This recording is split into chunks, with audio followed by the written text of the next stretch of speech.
Were there times when you had just had it up to here and you couldn't take any more?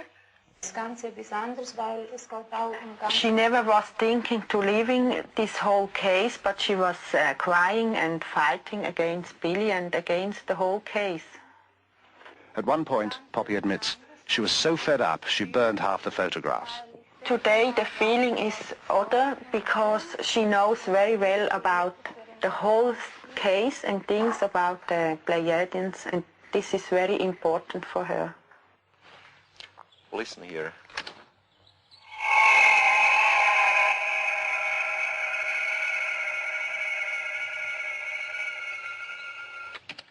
Wow, you recorded that here? My wife recorded this one here, and in the meantime, I've been there down very standingly with the other recorder. You had another recorder down Yes. there. How high was the ship above you? About 60 meters. 60 meters. How far would you estimate it is from here Oh. down there today?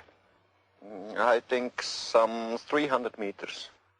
The sounds bear no resemblance to anything Stevens has heard before.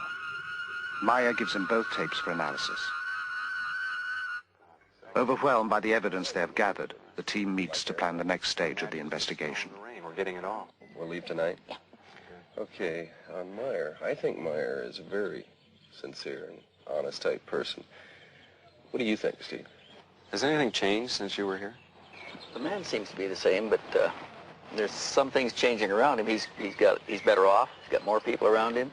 More things are happening, but he still is basically sincere. What about the psychological aspects to the man?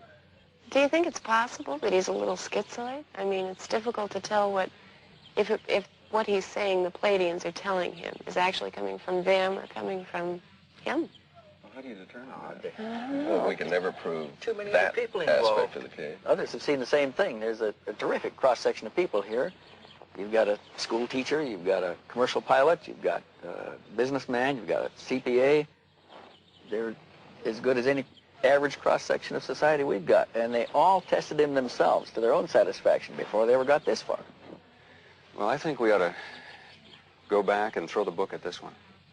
Everything we can. Top technology, we can get involved. I think we ought to let the chips fall where we may and just see what we find.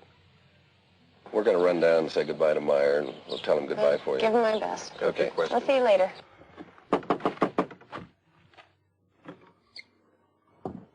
They've done what they can here. Meier has turned over all his material, but he has one more surprise in store. So we want to thank you for all your time and trouble. Oh, yeah. Okay, just a moment, wait. Hey? I have you something. Here. What's this? Metal samples. Metal samples? Yeah. Where did you get these? I got it from Symbiose, and she brought them from Era. Are they extraterrestrial? Metal samples. The kind of hard evidence Stevens had hoped for.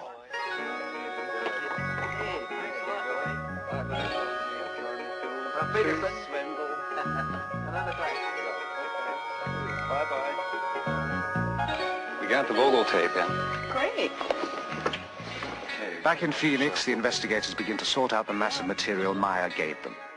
There are hundreds of photographs, the 8mm films, It's a long- sound tapes of the beam ships and the fragments of metal.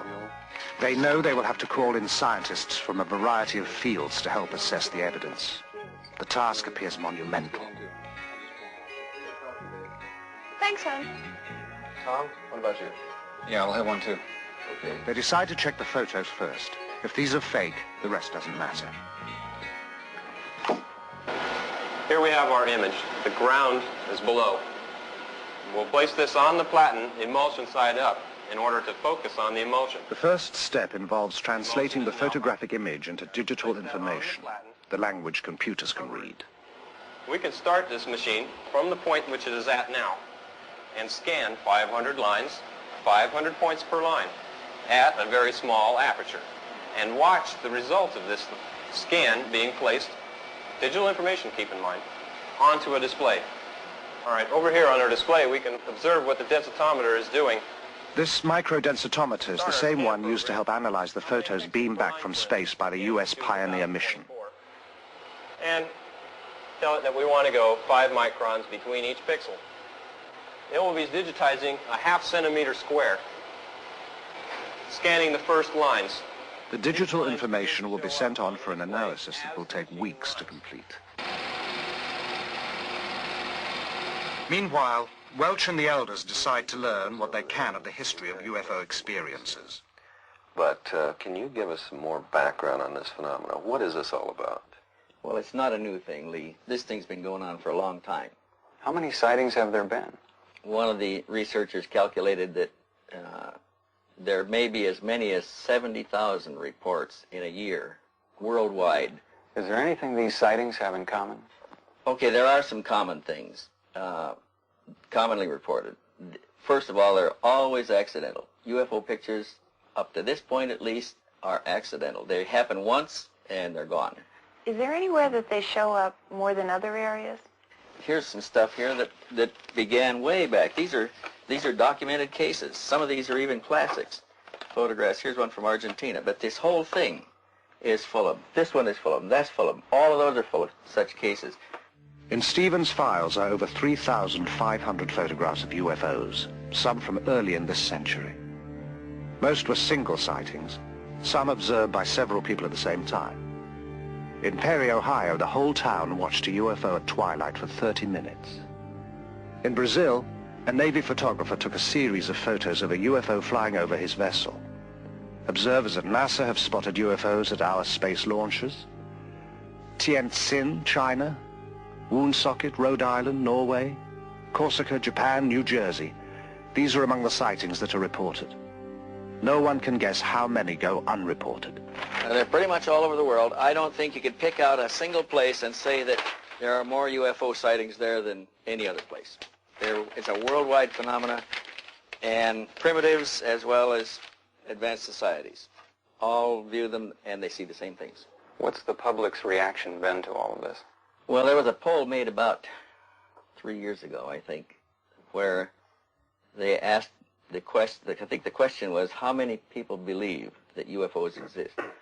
And this has been a progressive thing. It's been growing. And the last one showed something like 65% of the American population believes that UFOs exist. Why don't they contact our national leaders and land someplace like on the White House lawn? I'm not sure that national leaders haven't been contacted. There is some indication that various world leaders, even church leaders, have been contacted. Mary, do you have that file that we had on spectrographic analysis that we did? Oh, yeah, Tom, it's As right the here. investigation continues, results from the testing begin to come in to the Intercept office in Phoenix. Hey, Lee. Hey, Tom, what's up? Just got this back. We sent this photograph over to Neil Davies. Just got his report back. Neil Davis. Physicist, aerospace industry subcontractor. Right, okay. Got it. Examined the photograph with microdensitometer. Also, these you're seeing here are the black and white color separations that he did, and let's see what the results were here. Examination of these plots did not reveal any details which would cast doubt upon the authenticity of the photograph. And there's more. Color copy names, color separation. Nothing was found to indicate a hoax. And his conclusion is even more interesting. Let's see, black specks. Nothing was found in the examination of this print which could cause me to believe that the object in the photo is anything other than a large object photographed at distance from the camera. Meier reported 6 different configurations of Pleiadian beam ships. Davis analyzed what the investigators designated as Variation 2. Variation 3 now goes to computer analyst Jim DiLatosa. This is the new picture that we digitized last week using the microdensitometer. We transferred it over to floppy disk here. Let's look at the first map in low-pass filtering. Why these particular colors on the screen? What are we seeing?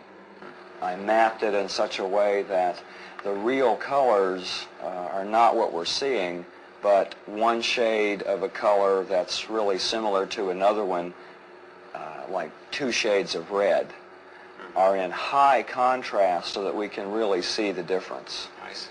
Have you found any anomalies yet of any kind? Anything I find strange things, but nothing that would tell me that someone's tampered with the pictures. I see. Nothing indicating a hoax method or indicating superimposition or anything like that? Nothing that I can find.